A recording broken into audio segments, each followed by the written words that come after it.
What's up, guys? I am back to discuss criminal sentencing. Criminal sentencing is very, very important, and it's a commonly misunderstood subject of law. So, once you are found guilty of a particular crime, you have a sentencing hearing in which the judge decides, how many years or how you are going to pay back for that particular crime that you committed. So that's what criminal sentencing entails. And we're going to go into detail about how criminal sentencing is handled and what the judge considers when deciding what a person will serve after being found guilty of a crime. So let's get into it. There are a ton of things that a judge considers when deciding what to give a defendant for their crime.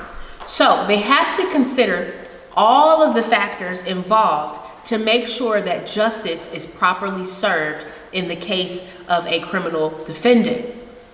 Some of these factors include prior convictions, if that person has ever been in any legal trouble before, as well as the time that it took to conclude the trial, their cooperation with law enforcement and the requests that have been made, etc., etc., etc. So all of these things matter when a judge is deciding what they should give that particular defendant at sentencing.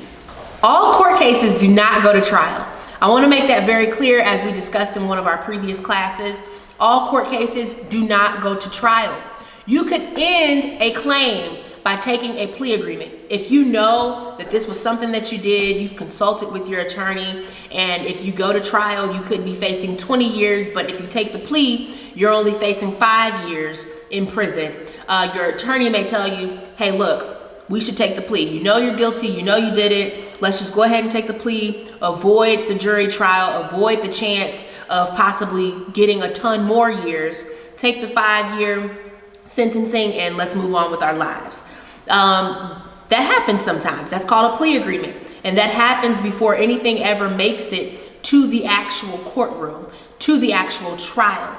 You can also have a bench trial, which means that you have a trial, but there's no jury present. The jury is the people that sit in that box and they listen during the trial, during the court hearing, and they decide whether or not, based on the facts, they believe that you are guilty of the offense or innocent. So that's the jury, but you don't always have to have a jury. It can go to trial, a bench trial, where a jury is not present. The attorneys state their claims. The judge listens as the finder of fact, and the judge concludes whether or not you are innocent or guilty. In a jury trial, the jury holds that power. They listen to the facts. There are witnesses present, and the jury concludes whether they believe you are guilty or innocent. So those are the different types of methods. You've got plea agreements, plea bargains, bench trial, jury trial. All these different forms of potential ways to figure out if you're guilty or innocent, and then end up having a sentencing hearing. In a sentencing hearing, the prosecution will open up by offering a sentence, a proposed sentence that they think would be good for the defendant to show that the defendant is being punished and that the community is being protected by this proposed sentence. So the prosecution represents the state. They represent the victim. They represent the party that was harmed by the defendant's conduct. In turn, it is the job of the defendant's attorney, whether that is a public defender or a criminal defense attorney, to refute that argument. So of course, the defendant's attorney will argue for a lesser sentence, or maybe they'll argue that as opposed to serving jail time or being incarcerated, my client deserves they deserve home detention because they have never been to prison before. They have never committed any prior offenses. They deserve to be on home detention as opposed to being incarcerated for 3 years. And so it is the job of the criminal defense attorney to fight on that defendant's behalf for the best sentence possible. However, the judge has the final say-so, and this somewhat is out of the judge's hands depending on the crime. They have to follow the federal sentencing guidelines. So let's talk about the federal sentencing guidelines a little bit. Under the federal sentencing guidelines, crimes are based on levels from level 1 to level 43. The lower level crimes are the crimes that aren't as serious. Then of course, as you go higher in level, the offense goes higher as well. So robbery, for example, is a level 20 crime. So that's the base level for robbery is level 20. That's an automatic 20, level 20.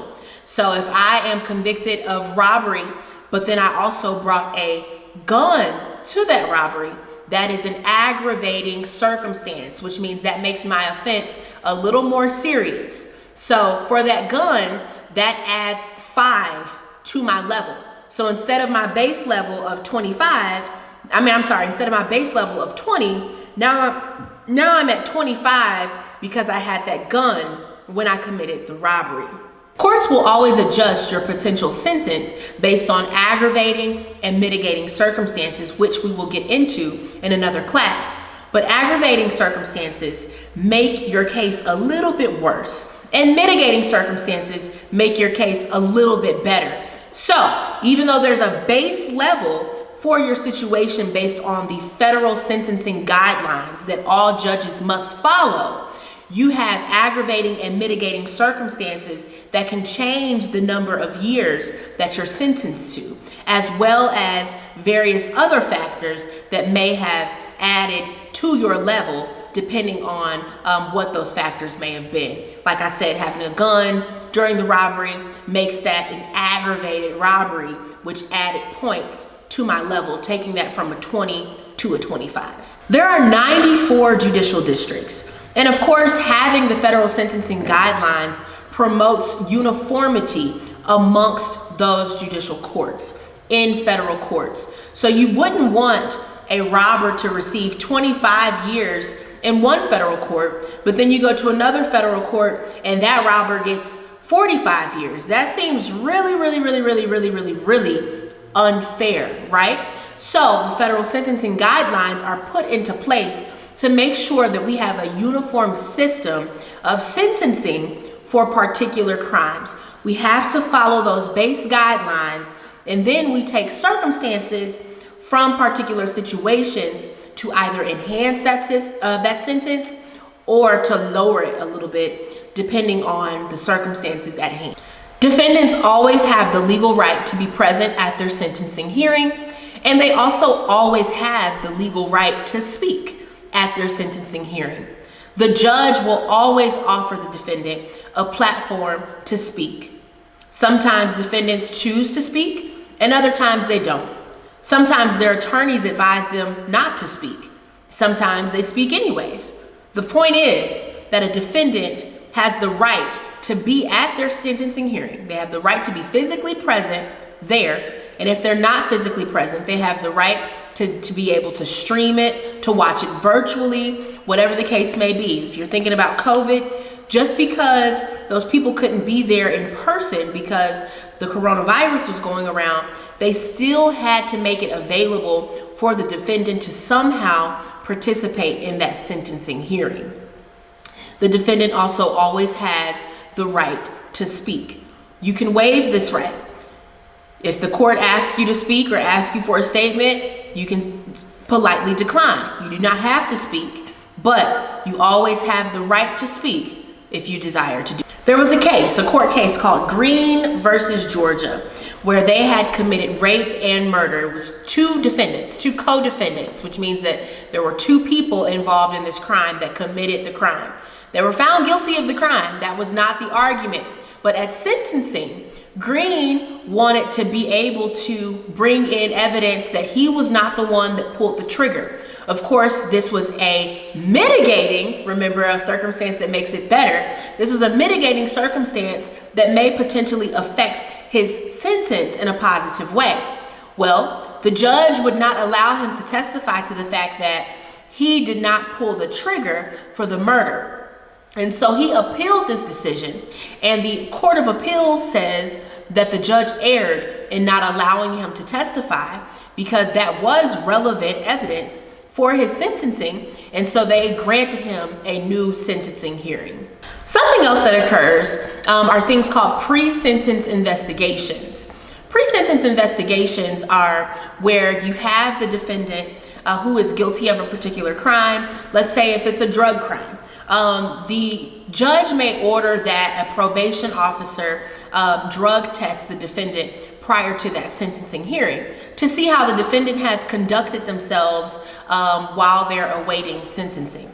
All of these things can help you or hurt you in your sentencing hearing. So just because you're found guilty does not mean you're off the hook until they decide how long you're going to be in jail or prison, or until they decide what your punishment will be. That means that you still need to be on your best behavior, because everything in the meantime and in between time matters. They're still watching you. Always be aware that law enforcement and the government do not let up when they have a criminal investigation against you. They are still watching you through every part of the process, and everything that you do, even down to the way that you conduct yourself, matters when it comes to this system.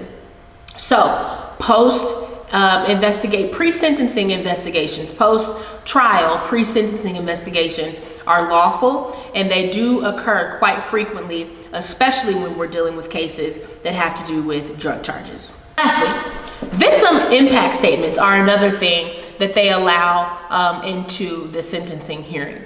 So essentially, a victim impact statement is a statement when there is a case involving a victim, somebody that was hurt by your behavior, maybe somebody that was killed and can't speak on behalf of themselves. They will allow the family to come in and speak, or somebody that was sexually assaulted. They will allow that victim to come in and speak on their own behalf to talk about how they were affected by this situation, or how their mentality is affected, or how their life is affected by this situation, because it matters to the general public and to that person that the court imposes a sentence and a punishment that is equal to that of the of the victim's harm. They want to make sure that they match that harm with the punishment that they impose on the defendant. So that's why they allow those victim statements into court at that point.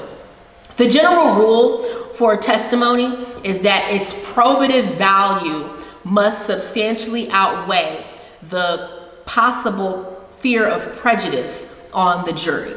In common terms, that means that the evidence or the testimony that's being brought into the court must be rather important, and it can't have any substantial fear or cause on the jury for the jury to focus more on that testimony than they do on the actual facts of the case. So for example, if I'm dealing with a rape case and they want to testify, they want to bring in testimony that this person, the rape was actually, let's say the victim was not disclosed, but they want to bring in testimony that the rape was actually of the victim's 5-year-old daughter and that he had done the same thing before.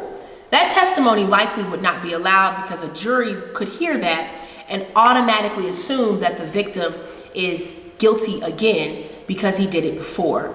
And it's of his 5-year-old daughter, and there's just a ton of factors that could weigh emotionally on a person's heart, where the jury would make an emotional decision instead of looking at the facts presented and the facts of the case and basing their decision solely off of that.